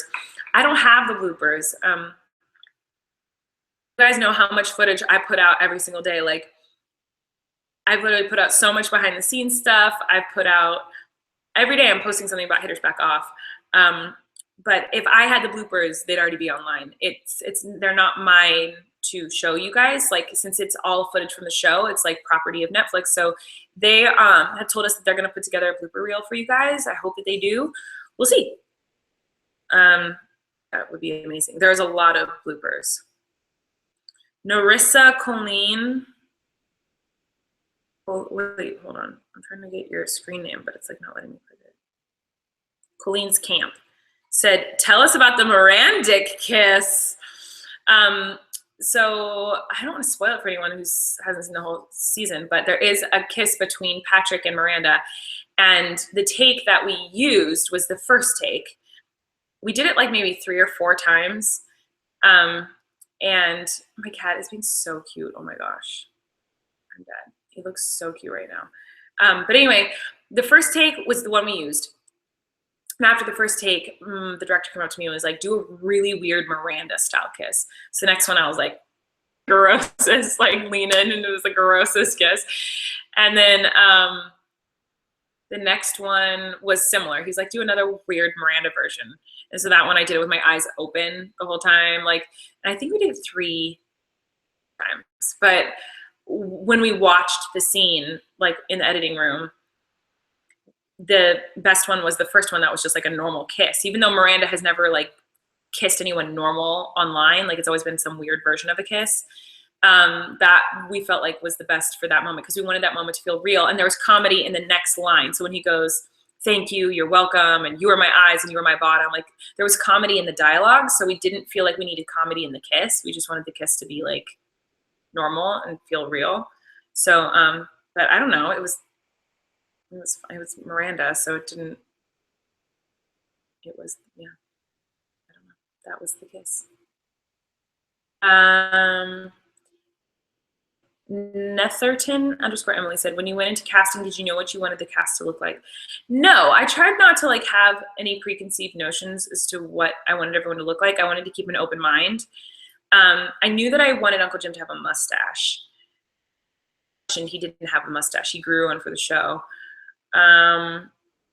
That's kind of all I knew. Like, other than that, I knew I wanted Bethany to look like meek and like in the description for Bethany, it says like a bird-like woman or something. We wanted her to look like tiny and meek and frail. And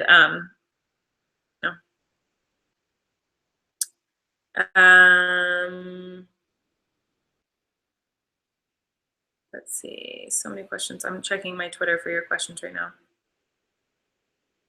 Saima at SAIMAFIROJ said, what was your favorite place to block shoot? So we shot, we block shot in a lot of different locations. I just like being on set. Like being on set was my favorite because I knew where my trailer was. It was close to the set.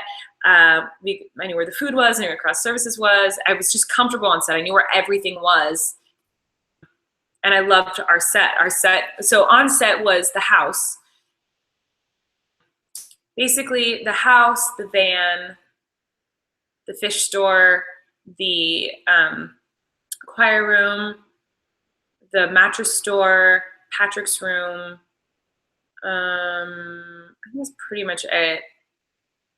And I like shooting it on our set. Like I didn't really like going on location. So whenever we had to leave, like when we shot at the church or the retirement home or the grocery store or the house, the front of the house, like all those locations, like it's just hard when you're not on set. It's like, I don't know, when you're at home all day in your own house, you know where everything is, you know where to go, you feel comfortable, you feel safe. And then if you have to spend an entire day at someone else's house, it's like you're uncomfortable, you feel like you can't touch anything, you don't know where things are. And that's how it is on set too. Like your set that is your set and your soundstage, you're comfortable there. So I like shooting there the best. But I also like the front of the house. But even that, like our trailers were like a 10-minute drive from the house. And so we just have to sit on the grass outside. It was like, it wasn't my favorite, but I like shooting those scenes.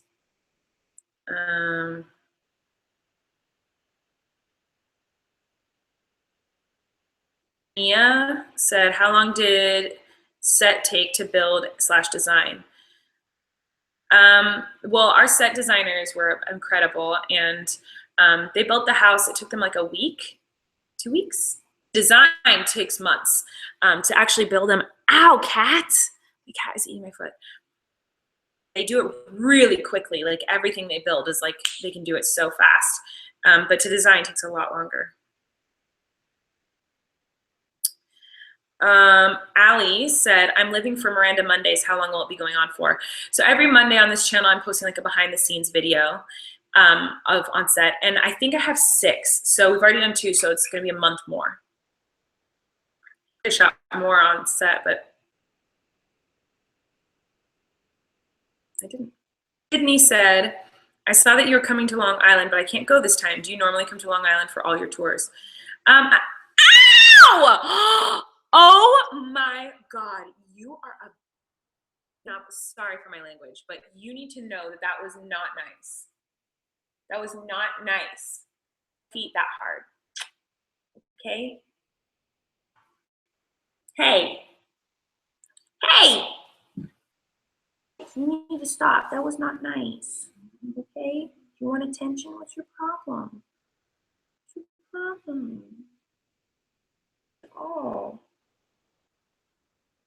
What a jerk. Look, his ears are back. He knows he's in trouble. Okay, thank you for apologizing. Now you can go play. I forgot what your question was.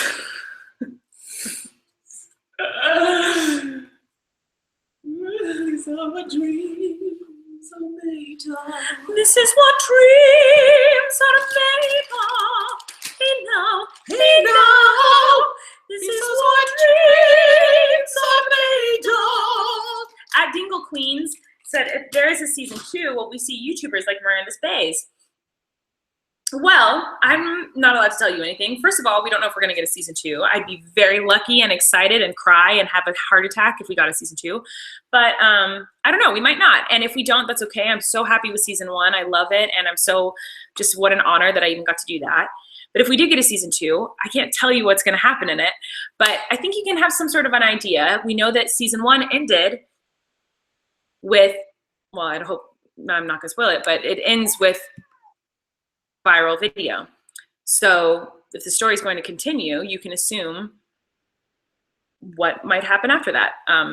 Because, yeah, so that's all I can say.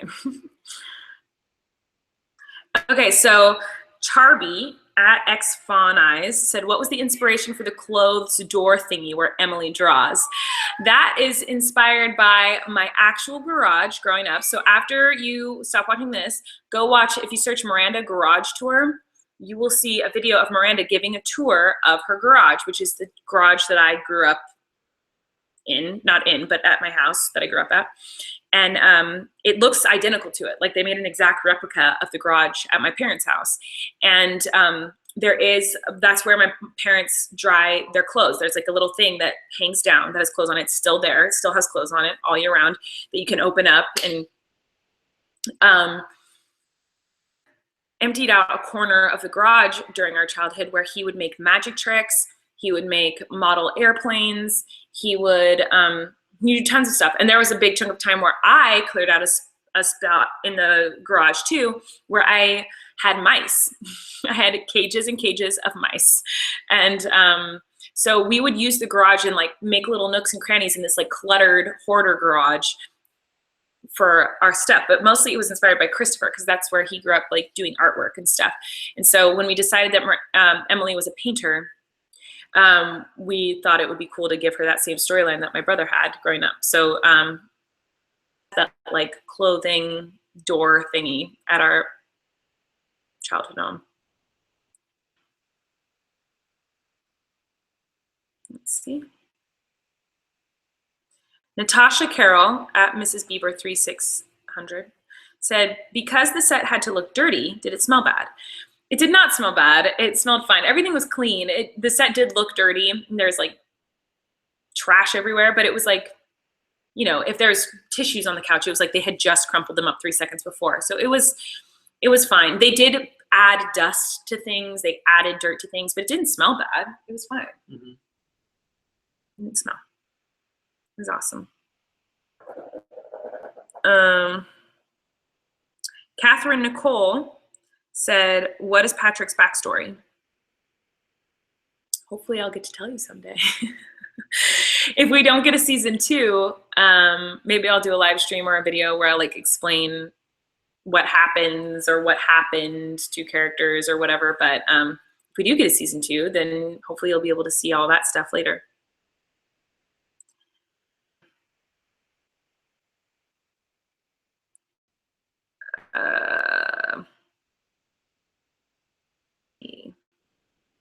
So Noodle McNoodle said, how did you come up with undiagnosed fibromyalgia? Oh my gosh, it's so weird and specific and so perfect. So fibromyalgia is an actual disease, like it's an actual disorder or disease. I guess it's a disease. I'm not quite sure how to classify it. But it is a real thing that people get. Like fibromyalgia is a real thing. And I have known people, and my writers specifically have known people who have said they have fibromyalgia when they don't. And so they're like, oh, I have fibromyalgia. I know because it's cold outside and I'm grumpy. And that's because of my fibro. It's cold outside, so you're cold. And so it made you grumpy. Like, it's not fibromyalgia. But, you know, there's a type of person in this world, and maybe you guys know someone like this who just wrong with them, always has some sort of disease or issue or drama or cold or something so that they can get attention. And so that's where that came from. But who was like, I'm allergic to peanuts. And I was like, as before, when did that start? Well, I'm allergic to them. What happens when you eat them? And then found out later, she's not allergic to peanuts. She just says she is because she doesn't like them. Like that type of a person, like a type of person who just says they have a disease or says they have something wrong with them when they don't. So fibromyalgia is a real thing. That's why this is an undiagnosed fibromyalgia. She even says her doctor says she doesn't have it in the show. Thought Bethany be that type of person. She doesn't get any attention at home. She's treated like crap by her family. So she does everything she can to try to get attention anywhere else. And one of those things is to pretend like she's always hurt so people will pity her.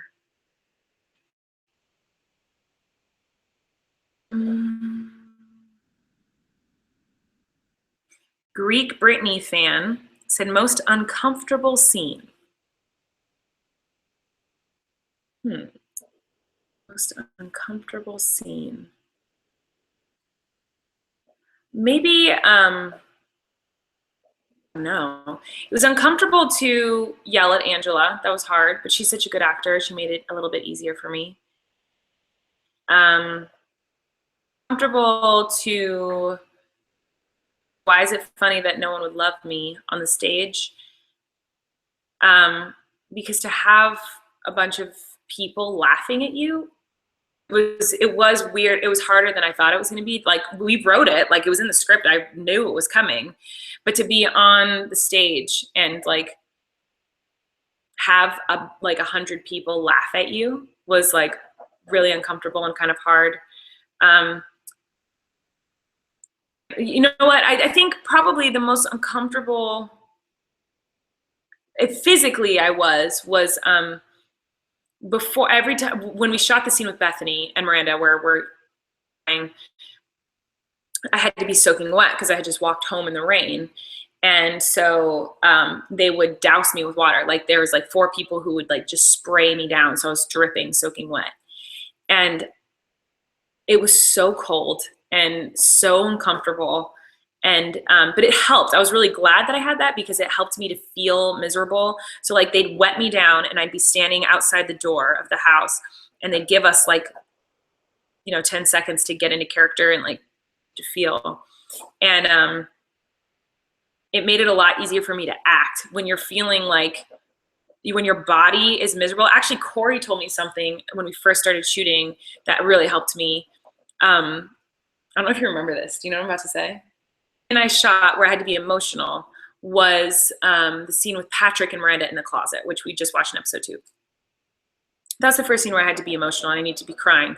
And I have never cried in front of a camera before, ever in my life.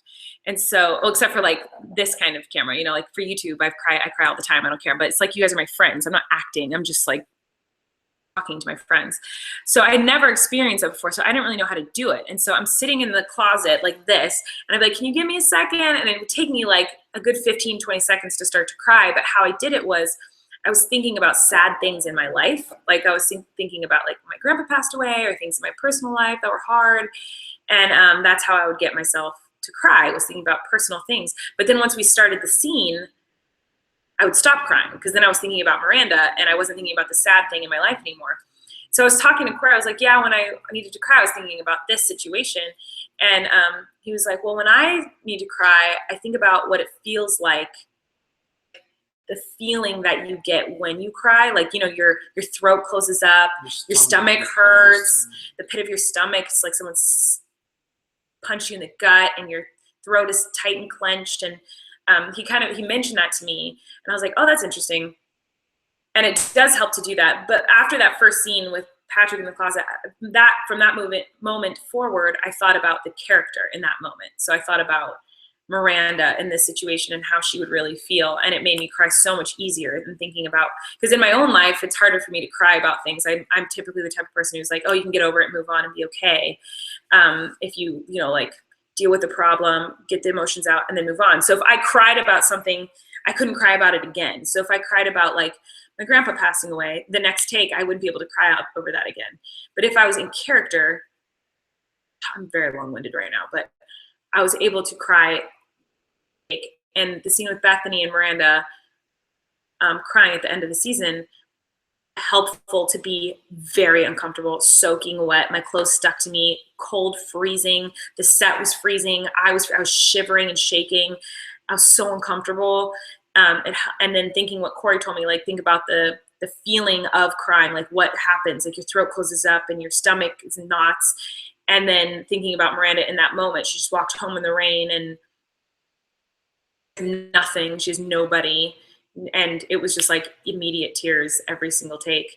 But I was definitely the most uncomfortable shooting that scene physically because I was freezing and shivering and in pain.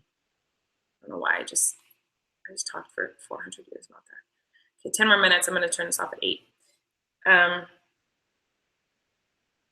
Krista said, was it hard for you to memorize your lines? Yes and no. It wasn't because, I mean, I was there for the writing process. I wrote every script with the writers, so I knew every line in the show going into it.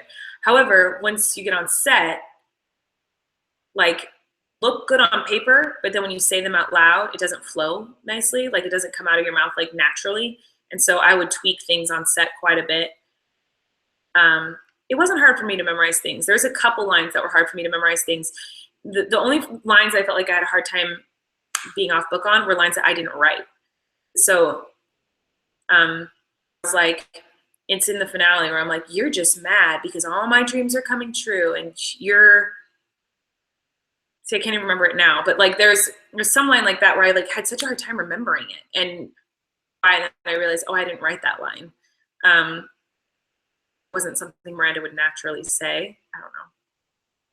But it wasn't too hard.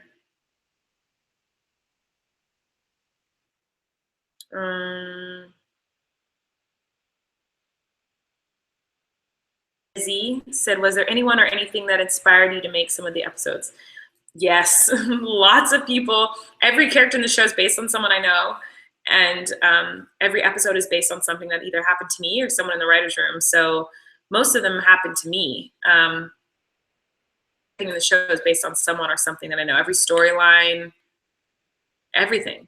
The drag queen was based on a drag queen that I performed with, which I just found out. I'm about to blow y'all's minds because it blew my mind when I realized it. When I first went to New York and I first started doing Miranda, I went and I performed with this drag queen in the middle of the night at some gay bar. And I said something about him, like a he or sir.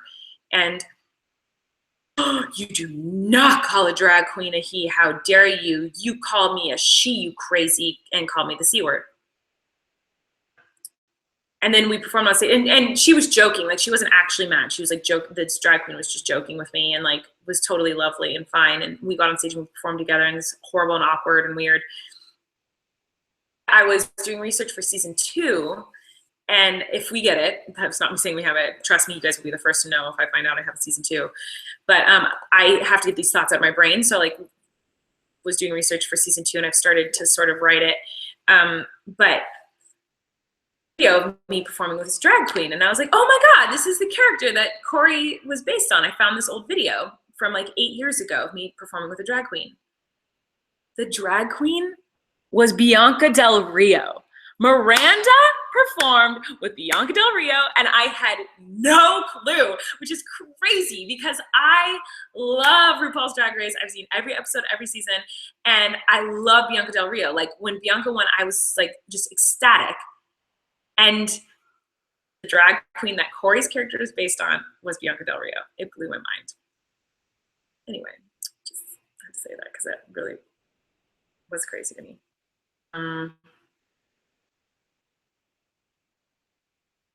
Let's see. B said, what made you decide that Emily should be an artist and not an athlete or something else? Emily went through a lot of different things. She was a dancer at one point. She,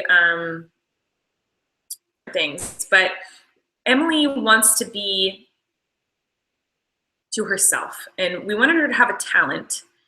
We didn't know what it was, and we knew that we wanted her to be something that would be in the shadows and to herself and not in the spotlight. Emily doesn't want anyone to know who she is or who her family is. She's very much to herself, and so artist just seemed like the most natural thing for her to be, because she could do it at home alone and not talk to anybody. No one would see her.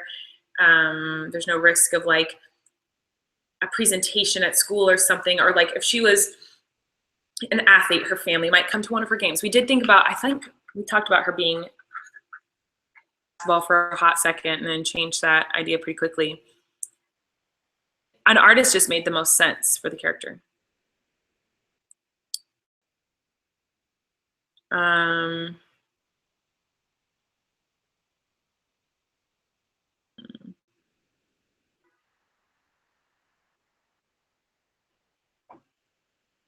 Let's see. I can't answer because they're about if we get a season 2. Said, which episode makes you laugh the most when you watch it now? Oh, I like episode 5, the Annie episode. I like episode 2, the one we just watched. I think it's funny. I really like the first half. The first half of episode 8 makes me laugh really hard. The scene where Bethany and Jim talk about bread is really funny to me. It makes me laugh really hard. I don't know. There's moments in all of them. I don't think there's one episode that like makes me laugh harder than others though. Oh my God, I'm glad you noticed. Okay, so Becca said, are these supposed to be similar? And it's a picture of us dancing in the backyard next to me dancing in a backyard with like everyone for the Do the Miranda. Sort of. So there's a video online of Christopher and me at the writer's room months before we shot the show, writing that scene of us dancing in the backyard. And what we wanted to do was take Miranda moves that I do all the time and explain that they came from Uncle Jim. So he was like, dance like Miranda right now. So I danced like Miranda, and I did a lot of like pointing, and he was like, okay, so what would that be called? And I was like, the point attack. And so like we put that in, and then like, and he's like, okay, we'll call that the bobblehead. And so like I just kind of danced around our office like Miranda, and we like named different dances and wrote them into the script and said that Uncle Jim choreographed it. So you can see where Miranda got some of her dance moves. So Miranda's inspired by her Uncle Jim, basically, is what we were trying to show.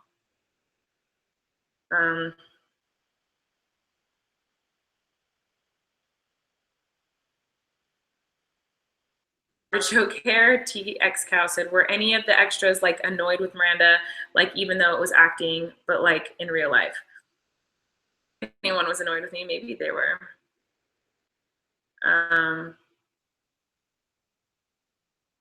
YouTuber's Coffee said, which character is most related to you? I'd say I'm a mix between Miranda and Emily. Like Miranda's very much me. Like I relate to Miranda a lot because I am Miranda, but also a lot of Miranda's life is based on my life. A lot of her family is based on her family. Mix between Miranda and Emily. But I'd say I'm more Miranda than anything else. Like, but I don't know. Who do you relate to? Patrick? Oh, fix yourself. Patrick, actually, I mean, Patrick's based on someone in my actual life, but we got the idea of Patrick because there's an old video of Steven Speaks '08. Steven was Miranda's #1 fan who's clearly in love with Miranda. And I put the video on private, but it's just this kid who's like nerdy and just like adored Miranda. And the idea of having a character who adored Miranda came from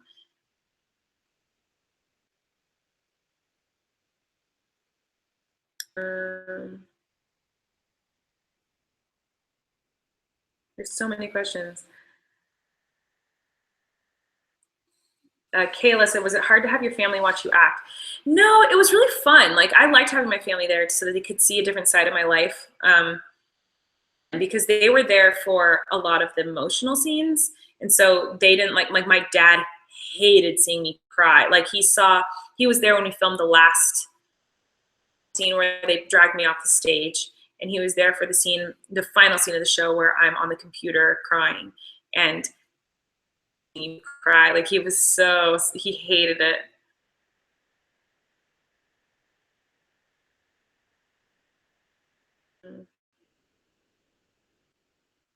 Anthony Orange Crushed Me said, who did you base the terrible audition in episode 5 off of? So the audition scene of Miranda in the Annie episode where I'm is based on Corey and me when we do bad monologues. So when I wrote that scene, do you remember I came to you and I was like, we wrote that monologue together. No way, Jerome, not on my watch. I don't know if that part made into the episode, but there's like a lot of stuff that like was inspired by Corey's bad monologue acting. Like, I had to put a bad monologue in because if you guys have been following me a long time, you know that Corey and I do these bad monologue things all the time when we're bored. And when we wrote that episode, Corey and I were doing them every night at that time. Like, during that time in my life, every night it was like, let's do a bad monologue. And we're just laughing hysterically. And so when we wrote the episode, I was like, I want to write in a bad monologue. And I had Corey help me write it.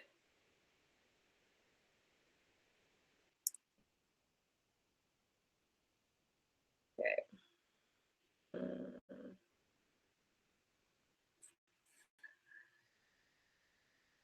Greek Britney fan said, did the show affect the way Miranda thinks and acts recently since she has a backstory we all know?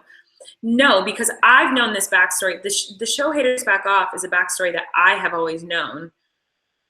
I guess I haven't known all of it, but I've known generically, like, Miranda's head. So it doesn't change Miranda for me. It might change it for other people when they watch it now, when they watch Miranda videos now, but not for me.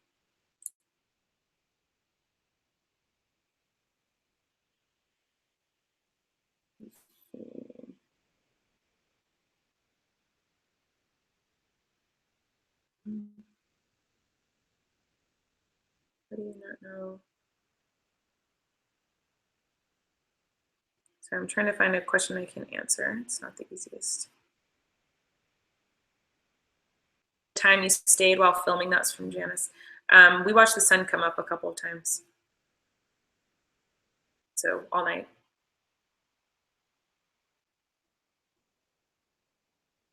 Bullock said, what was your favorite serious scene to film? I like the scene with Emily. That one was really fun to film for me. The scene with Bethany, great to film, but it was exhausting. Like, I was so tired after because it was like sobbing for hours. The scene with Emily was a little lighter, so it didn't feel as heavy and like emotionally draining. It was just like, I don't know. I really liked that scene.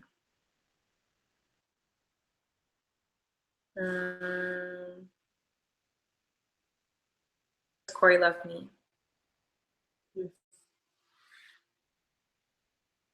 Crystal Light. Okay, I'll answer one more question, then I'm gonna go. Just gotta find one I'm allowed to answer.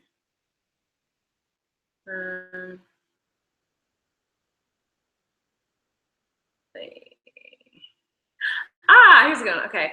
Sam said, Do you know which cast members are going to your East Coast shows? I can't wait to hug you in New York. I can tell you now. So I'll probably make like an actual announcement about it like tomorrow or Monday or something, since there's probably no one watching this live stream anymore. Yeah, there's like no one watching. Yes, so I have shows in like a week. Oh my girl, in New Jersey, in New York, or New Jersey, New York, and Connecticut. The whole cast to come, and Angela cannot because she has kids, and Steve cannot because he has plans. But Eric Stocklin and Francesca Reali are gonna be at the shows, and I'm so excited for you guys to meet them and see them and just get to know them, because they're like my favorite people in the world. And yeah, and I have a video coming out with Franny next week, and I'm gonna try to shoot something with Eric soon too, so that I can have a video out with him. I just want you guys to get to know these cast members, because they've become like some of my best friends in the whole world. And it's so weird to be online and share my whole life with you and not like people with you for so long. So anyway, yes, they're coming. Anyway, I love you guys. Thanks for watching the episode with me. I'm gonna go bake a bunch of stuff. Yeah, I love you. And oh, also my vlog channel is about to hit 1 million subscribers, which is crazy. So if you haven't subscribed to my vlog channel, go check it out. I'm gonna start vlogging more again now that I'm feeling but yeah, I love you guys, and I will see you soon. Okay, thanks for watching. Bye.